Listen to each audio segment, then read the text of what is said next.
So, what is a binomial? First of all, a binomial is defined as a polynomial with two terms. So, let's just write that down. A binomial is a polynomial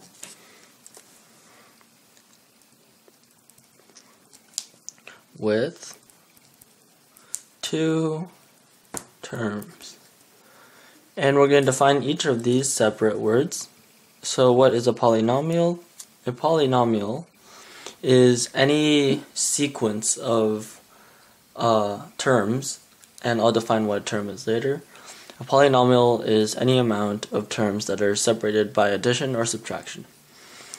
So what is a term? A term is, okay, so let's say a polynomial, let's write that down. A polynomial is a combination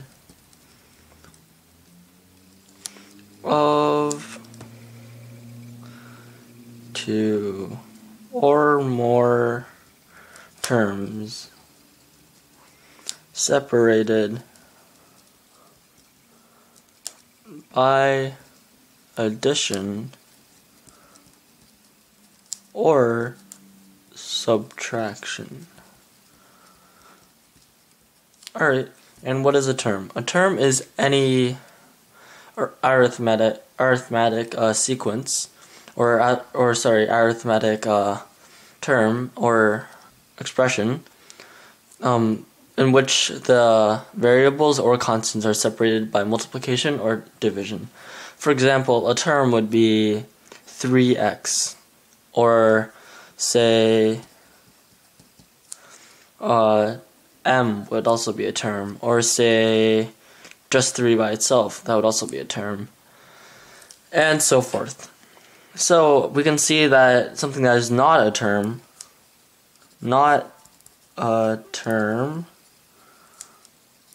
so I'm just going to separate these two for clarification purposes. So not a term, for example, 3x plus 1. That's not a term. That is a binomial because it has two terms. Two terms. 1, 2. And they're separated by an addition sign. Or we can also do two variables that are separated by a subtraction sign. So, for example, that'd be like 2x minus 3. This, once again, is a binomial because there are two terms. 1, 2. And they're separated by a subtraction sign. So, these two terms, there's two terms, right? And bi in Latin means two. So thus, since it has two terms, it's called a binomial. Alright, let's progress with the actual work. So basically, I'm just going to use a new sheet of paper. Basically, a binomial. Say, let's take for example, x plus 3 to the power of 2. Now this is quite a simple binomial, and you can probably just solve this without any special tricks. You just know that x plus 3 is squared.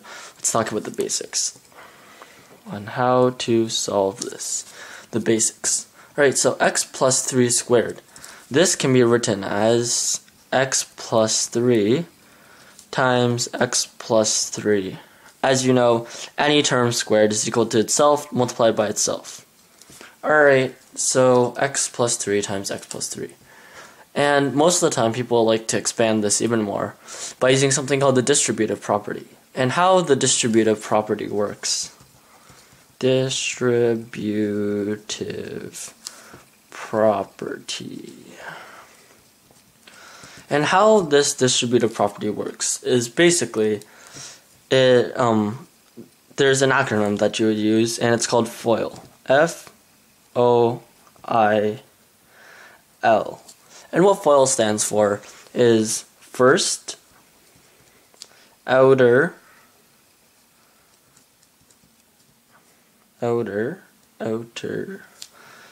inner, last.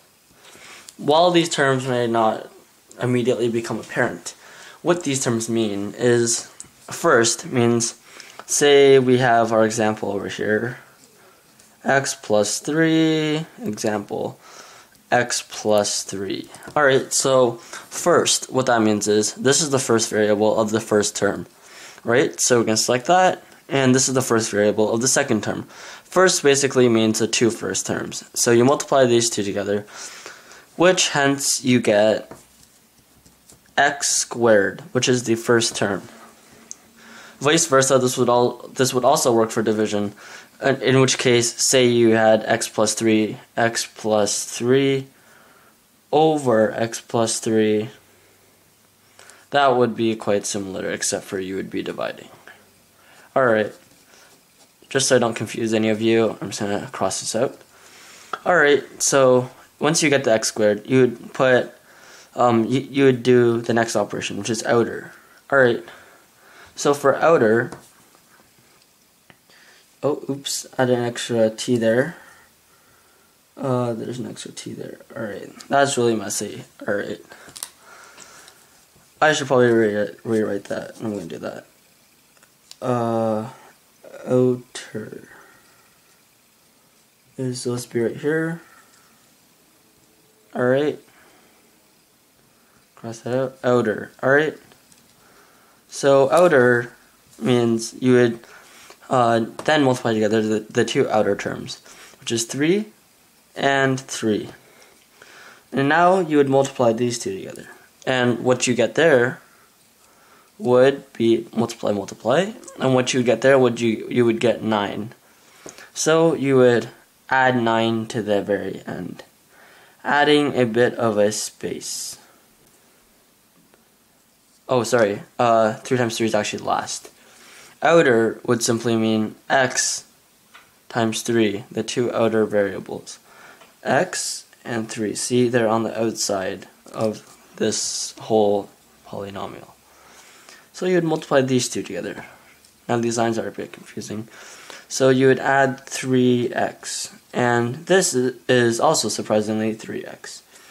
And these two terms, as you can see, are the inner terms. They're towards the inside of the entire term. And you can see this constitute the inner part of the acronym. So you multiply these two together, the two inners together, and you get plus 3x.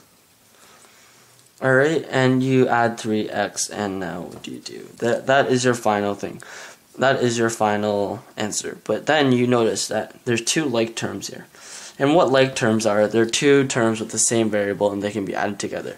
So for simplicity's sake, we're going to add them together. Equals x squared plus 6x plus 9. That is your final variable.